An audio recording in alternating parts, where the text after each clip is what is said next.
You're listening to The Whole Truth, a Resources Rising Stars podcast. Hello and welcome to The Whole Truth podcast. I'm Paul Armstrong. We're going to take you to a town about 3.5 hours drive south of Perth today called Katanning, probably better known for its very rich agricultural products. But in this case, we're going to turn our mind to gold. Ausgold is the company, and it's just put a DFS on the table for its gold project in the area, forecasting very strong financial returns. That's the point of difference in this story. Executive Chairman John Dorward is extremely experienced. He's been here and done it before. You will sense when you hear him talk that he knows exactly what he's doing. He's not making up as he goes along. He's delighted with the results of the DFS, and he's about to get on the road to tell people about it. It's a conventional, low-risk style WA gold deposit. Big pit, conventional metallurgy, nothing outstanding to be worried about here. As John says, plenty of people have been here and done it before, and he's going to follow that model. John takes us through where they're at, the scope to grow the mine life and the inventory, which they're going to pursue in parallel with the development strategy. John, I see the sun is shining on you in your Melbourne office there. Is this symbolic of brighter days ahead for Ausgold shareholders? Absolutely. I think it's a very good omen. And so we won't bore people with the weather, but needless to say, obviously things are looking pretty good down there in Katanning. And for those listening to the Whole Truth podcast today over on the East Coast, it's probably worth reminding them that Katanning is just about 3 odd hours south of Perth, which is probably not the sort of area that most people expect to be hearing about a gold project being developed, but it brings many advantages, doesn't it? It absolutely does, Paul. And you've just put the DFS on the table. Now, you might look at the study as I did and think, this is a pretty old-style WA gold project, a big pit and a pretty conventional open pit processing operation. Is this really pretty low-risk, simple stuff by comparison to what's been happening in the gold space in recent times? Look, I think that's a very fair way to look at it. It's, the way I've been describing it as we've sort of been completing the feasibility study is that it's really a straight down the middle of the fairway Western Australian open pit CIL gold project with really nothing, funky in terms of the technical risks. It has all the generic risks that you need to manage for a mining project, but nothing that really stands out and makes it sort of unique. And so I think it's it's a very good comparison to say that this is a straightforward, low technical risk open pit gold mining project. I mean, you're not doing anything that hasn't been done many, many times before. The metallurgy is straightforward, isn't it? Absolutely. It's got a very straight sort of relationship, grade recovery curve. There's really nothing nasty in terms of the metallurgy, but it's what you see is what you get with Katanning, which is just what you want when you're sort of looking to develop a project as a junior mining company. Now, looking at that DFS, I see if the one takeaway I got out of it was that apart from it being simple and relatively old-style gold project in Western Australia, was that the financial returns look good. Absolutely. I think we've been very fortunate in the way that the mining schedule has come together. It really does front-load the grade over especially the first 4 years. So for the first 4 years, we're averaging 140,000 ounces of production, which really drives some really exceptional economics. So when you look at the IRR plus 50%, low all-in sustaining costs of just a bit over $2,000 Aussie per ounce, and a payback period of around a year, it really does showcase the financial metrics of the project. And there's really nothing quite like that early cash flow to drive strong returns and also de-risk the project. That, as you say, that upfront grade is giving you a big boost. I noticed that at $200,000 an ounce, as you say, that's a bumper margin. You're factoring in a presumed gold price of what, $4,500 Aussie? Yes, for the base case we used $4,300, which we sort of looked at what previous studies have been done, and it's sort of in that 15% discount to current spot. And it also lines up at a small discount to sort of analyst consensus forecast. So we thought, we wanted this study to be conservative, and we wanted to start with a reasonable gold price assumption to sort of honour that approach. Now, you use the word conservative. Let's focus on that, because obviously there's been a few hiccups in the gold space in recent times, and it looks like you've pitched this on the basis that you want to under promise and over deliver. bearing in mind that investors might think, well, we've been here before with gold projects. Why is this one any different? But you're obviously been at pains to say, hey, we're going to keep a bit up our sleeve here. Absolutely. I think the approach that we've always taken with studies and putting projects into development is that there's a significant risk that you're going to have to eat your own cooking, as it were, when you build this project. So you don't want to make a rod for your own back from the get-go. I mean, this project is an attractive project. It has strong returns.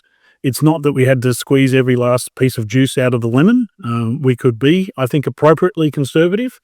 And some of the ideas there that highlight that is we use $3,000 Aussie for our reserve calculations. Over 84% of our reserves are in the proven category, which really speaks to the density of drilling. Yeah, that's a high figure, isn't it? That's a conventionally absolutely. high So figure. that's sort of probably leading for projects certainly at this stage of development. So I think it's really a flavour that we wanted to get through. I think Ausgold, and I've said this before publicly, that I've always thought of it for the last 12 months as a bit of a show me story. Company needed to land its milestone, needed to stick the landing, as it were, with the feasibility study. And I think with this study, we've managed to do that. So now that you've put these numbers on the table, obviously next steps and all that sort of stuff, one of them that people will be asking is, okay, how are you going to fund this? What options are available to you down the track? Look, I think this project, and you touched on it from the outset, as a technically straightforward project in possibly, arguably the best jurisdiction to be building a gold mine in Western Australia, is that it lends itself to I think a traditional financing arrangement with a mix of debt and equity. So we have initiated discussions with prospective financiers. We're getting a very good response, as you might expect. There's not that many development stage projects in a jurisdiction as good as Western Australia that presents as well as this project does.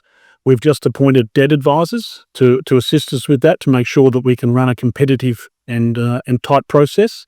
But I think we'll see, certainly for the debt side of the piece, some very strong interest from a range of institutions, both domestic banks, international banks, specialist mining debt lenders. And then, I think we'll see, given the valuation of the company and the upside that the project presents, a very compelling offering when it comes to time to raise the equity portion of that as well. Are you open-minded to a transaction? I mean, let's face it, you've got a track record in other roles for a bit of M&A. You're not averse to the odd transaction. How do you see that as being an option? Look, I think it comes from time to time. It comes down to what's the best return for shareholders on a risk-adjusted basis. Now, we have a project that we think is eminently buildable for a junior company of our size, in a jurisdiction and with technical, a straightforward technical proposition. So this is right in the sweet spot for a company that's looking to build its first project. Having said that, I've been taken over 4 times in my career, a couple of times having built a project and being acquired as an operator, and a couple of times with the development projects. And the two are not mutually exclusive. Everything that you need to do to satisfy a prospective acquirer is what you need to do to build a project. So we don't see them as mutually exclusive.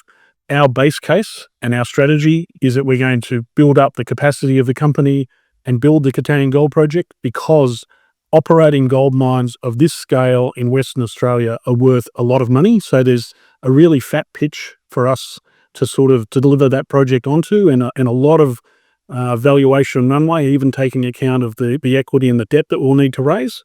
Having said that, if there's a better mousetrap and someone comes to us and that's and has a deal that appropriately rewards the Katanning share, the Ausgold shareholders, we're open to it. But having said that, plan A is to build Katanning ourselves. Now, you talked about building up capacity. So you hit the magic 10-year mine life in the study. What's the scope for growing the inventory, the production rate, if you like, the cash flow? Oh, it's it's really, it's got a considerable amount of upside, and that's really what attracted me to Ausgold 12 months ago. Was, you could see a project. This was going to be a mine. I think it had demonstrated enough to sort of make that sort of rather binary decision. I think today's definitive feasibility study illustrates that thesis is very much intact. It's actually a bit better than what I'd hoped when I joined the company. But the main thing that the reason I joined this company was the 3,500 square kilometres of the Katanning Greenstone Belt. So Ausgold, over the last sort of 7 or 8 years, has built up through being the early mover in the region, a commanding land position, and basically has its own greenstone belt to itself. Some of your listeners may recall, we've talked about this in the past, that this was only recognised as a greenstone belt back in 2021 by the Geological Survey of Western Australia. So really, Ausgold's had this to itself. We've been able to pick up all the ground that we want, and we just picked up some last week that we announced at Coolin. So we're really getting the ground that we want. And now the job is to put the processing infrastructure in place to unlock the potential of that large land position. And we've started moving that forward. I mean, there is a ton of gold in this district. The job now is really just to uncover it and start taking them through, all the milestones towards adding resources to the project. So will you run an exploration program in parallel with the development schedule? For sure. I mean, the last thing we want to do is to sort of fall into Pierre Lasson's sort of valley of death as a development company, where it's all just sort of a bit boring, to be honest. So we want to keep the drill rigs going.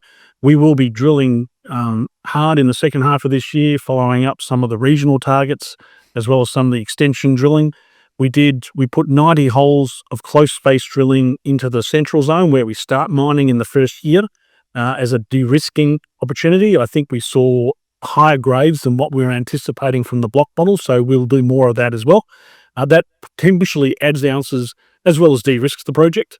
So there's a lot of levers for us to pull exploration-wise, both in terms of blue sky, early stage, new deposits, new discoveries, as well as resource extension and expansion.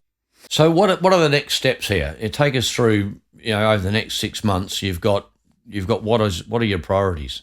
It's really to take the next steps of development, which is sort of detailed engineering, feed studies, starting to make some orders on long lead items for critical pieces of equipment. We are in the process of negotiating with the Shire of Katanning some land to build our accommodation village. So it speaks to the support that we're seeing in the local community. Permitting, we're just on the cusp of we're just making our initial application for our permit. So there's a lot to do, and I think over the coming months, as we restart the drilling campaign, there'll also be a very steady flow of sort of development focused activities that show this project moving forward.